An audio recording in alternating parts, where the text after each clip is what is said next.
ఏపీలో SC, ST, MSME పారిశ్రామికవేత్తలు ఆందోళన బాటపట్టారు. గత 5 సంవత్సరాలుగా పెండింగ్లో ఉన్న బకాయిలను ప్రభుత్వం వెంటనే విడుదల చేయాలని డిమాండ్ చేస్తూ కడపలో నిరసనకు దిగారు. బకాయిలు రాకపోవడంతో తమ పరిశ్రమలు కుదేలవుతున్నాయని, తమ బ్రతుకులు అగమ్య గోచరంగా మారాయని వారు ఆవేదన వ్యక్తం చేశారు.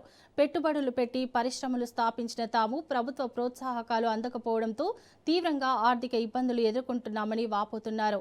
ఇప్పటికైనా ప్రభుత్వం స్పందించి పెండింగ్లో ఉన్న విధులను వెంటనే విడుదల చేసి తమ కుటుంబాలను, పరిశ్రమలను ఆదుకోవాలని డిమాండ్ చేస్తున్నారు. ఇక ఇదే అంశానికి సంబంధించి మరింత సమాచారం మా కడప ప్రతినిధి అభిషేక్ అందిస్తారు. రాష్ట్ర ప్రభుత్వం ఎస్సీ ఎస్టీకి సంబంధించిన ఏదైతే సబ్సిడీ లోన్లకు సంబంధించి నిధులను విడుదల చేయడం ఆపేసిందని ఏదైతే దానికి సంబంధించిన ఎంఎస్ఎంఈకి సంబంధించిన ఓనర్లందరూ ధర్నా చేయడం జరిగింది. దానికి సంబంధించి ఇక్కడ సదరు ఆ ఎంఎస్ఎంఈ ద్వారా లబ్ధి పొందినటువంటి ఓనర్లు ఉన్నారు. వారిని అడిగి వారి యొక్క సమస్యలను తెలుసుకునే ప్రయత్నం చేద్దాం. అన్న, చెప్పండి, ఈరోజు కడప పట్టణంలో ఏదైతే ఎస్సీ ఎస్టీకి సంబంధించి ఏదైతే సబ్సిడీలు ఉన్నాయో దానికి సంబంధించి నిధులు ఇంకా విడుదల చేయడం లేదని, సబ్సిడీ విడుదల చేయడం లేదని ధర్నా చేస్తున్నారు. దీనికి సంబంధించి ఏం ప్రధానమైన సమస్యగా మీరు చెప్తున్నారు? నమస్తే సార్, నా పేరు రామ్మూర్తి నాయక్. నేను ఒక ఎస్టీ పారిశ్రామికవేత్తని అని ఫీల్ అవుతున్నాను. కానీ నేను పారిశ్రామికంగా ఎదగలేదు, ఇంకా తొక్కబడుతున్నానని చెప్పి నేను ఈ రాష్ట్ర ప్రభుత్వానికి విన్నవించుకుంటున్నా. ఈరోజు మా ప్రధానమైన డిమాండ్ ఏమంటే గత 13 రోజుల నుంచి ఏపీఐఏసీ బిల్డింగ్ దగ్గర, నేతన్న సర్కిల్ దగ్గర ఎస్సీ ఎస్టీ పారిశ్రామికవేత్తలు ఎవరైతే ఉన్నారో వీళ్ళందరూ కూడా 13 రోజుల నుంచి రిలే నిరాహార దీక్షలు చేస్తున్నారు. కానీ ఇంతవరకు ప్రభుత్వం మా పట్ల ఎటువంటి సానుభూతి కానీ మా సమస్యల పట్ల ఎక్కడ స్పందించడం కానీ జరగడం లేదు. ఇక్కడ ప్రధానమైన కారణం ఏమంటే గత 5 సంవత్సరాలుగా ఎస్సీ ఎస్టీ ఎంఎస్ఎంఈ సంబంధించినటువంటి సబ్సిడీలు ఏవైతే ఉన్నాయో గత 5 సంవత్సరాల నుంచి రిలీజ్ అవ్వలేదు. ఆ విషయం మీదనే మేము 5 సంవత్సరాల నుంచి పోయిన గవర్నమెంట్ వాళ్లకు అడిగాము, ఈ గవర్నమెంట్కు అడుగుతున్నాం. పోయిన గవర్నమెంట్ 2 సార్లు సబ్సిడీలు రిలీజ్ చేసి వెళ్ళిపోయారు. 3 సంవత్సరాలు ఉన్న బకాయిలు ఏవైతే ఉన్నాయో పెండింగ్ పెట్టేసి ఇదిగో ఇస్తాం అదిగో ఇస్తామని చెప్పి పక్కన పెట్టేయడం వల్ల మాకు ఈ గవర్నమెంట్లో న్యాయం జరుగుతుందనే ఉద్దేశంతో చాలా గట్టి నమ్మకంతో ఉన్నాం.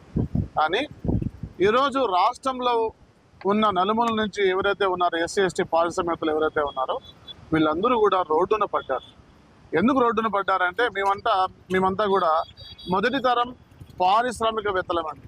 కానీ గత 5 సంవత్సరాలుగా చాలామంది ఈఎంఐలు కట్టలేక బస్సులకు కానీ, లారీలకు కానీ, ట్రక్కులకు కానీ, అలాగే కార్లకు కానీ ఏవైతే ఈఎంఐలు కట్టలేక అవి ఎన్పీ అయిపోయినాయి. ఇక్కడ మేము మార్జిన్ మనీ 30% కట్టి ఉన్నాము. ఈఎంఐలు మాకు వ్యాపారాలు సరిగా లేక మళ్ళీ ఈఎంఐలు రెగ్యులర్గా కడుతున్నాము.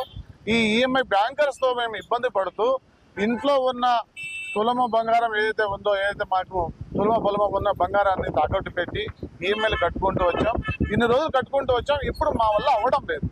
అయితే దీనికి మీరు ఏదైతే ఇప్పుడు సమస్య చెప్తున్నారో దీనికి ప్రభుత్వం నుంచి ఎటువంటి స్పందన వస్తే మీకు వెసులుబాటు కలుగుతుంది, మీ యొక్క సమస్య తీరుతుందని మీరు ప్రభుత్వాన్ని డిమాండ్ చేస్తున్నారు? సార్, నేను ఒకటే అడుగుతున్నా. రాష్ట్ర ప్రభుత్వం ప్రతి సంవత్సరం 3 లక్షల కోట్ల రూపాయల దాకా ఇక్కడ బడ్జెట్ ప్రవేశపెడతాం. మాకు 5 సంవత్సరాల నుంచి అంతా ఈ బకాయిలన్నీ అక్యుములేట్ అయి ఉన్నాయి. కానీ మా పట్ల ఎక్కడ కూడా సానుకూలంగా స్పందించడం లేదు. కాబట్టి దయచేసి రాష్ట్ర ప్రభుత్వం ఇప్పటికైనా సరే మా పట్ల మంచి హృదయంతో నిర్ణయం తీసుకొని 734 కోట్ల రూపాయలు రిలీజ్ చేసినట్టయితే మా ఈ తరం పారిశ్రామికవేత్తలు నెక్స్ట్ జనరేషన్ కూడా, మా జనరేషన్ ఎస్టీ ఎస్టీ జనరేషన్ కూడా ఇక్కడ మంచిగా సెటిల్ అయ్యే అవకాశం ఉంది. కాబట్టి ఈ సభను ఇక్కడ నేను చెప్తున్నాను, దయచేసి వెంటనే మా సబ్సిడీ రిలీజ్ చేయాలని చెప్పి కోరుకుంటున్నాను. ఏదైతే ఉందో ఎస్సీ ఎస్టీకి సంబంధించిన సబ్సిడీలు గత 5 సంవత్సరాలుగా నిలిపివేయడం జరిగిందని, ఈ సబ్సిడీలన్నీ నిలిపివేయడంతో వారు పూర్తిగా ఎవరైతే ఈ సబ్సిడీల ద్వారా లబ్ధి పొందిన లబ్ధిదారులందరూ రాష్ట్ర వ్యాప్తంగా పూర్తిగా రోడ్డున పడే పరిస్థితికి వచ్చారని, బ్యాంకర్లు కూడా తమ వాహనాలను కావచ్చు, తమ యొక్క ఆస్తులను కావచ్చు వేలం వేసే స్థాయికి వచ్చారని, దీని పట్ల రాష్ట్ర ప్రభుత్వం తక్షణం స్పందించి ఏదైతే తమ బకాయిలు ఉన్నాయో విడుదల చేయాలని, లేని పక్షంలో తమ బ్రతుకు అగమ్య గోచరంగా ఉంటుందని ఏదైతే ఎంఎస్ఎంఈ సంబంధించిన ఎస్సీ ఎస్టీకి సంబంధించిన లబ్ధిదారులు వాపోతున్నారు. కెమెరామెన్ అలీంతో అభిషేక్ ఫర్ రాజ్ న్యూస్, కడప.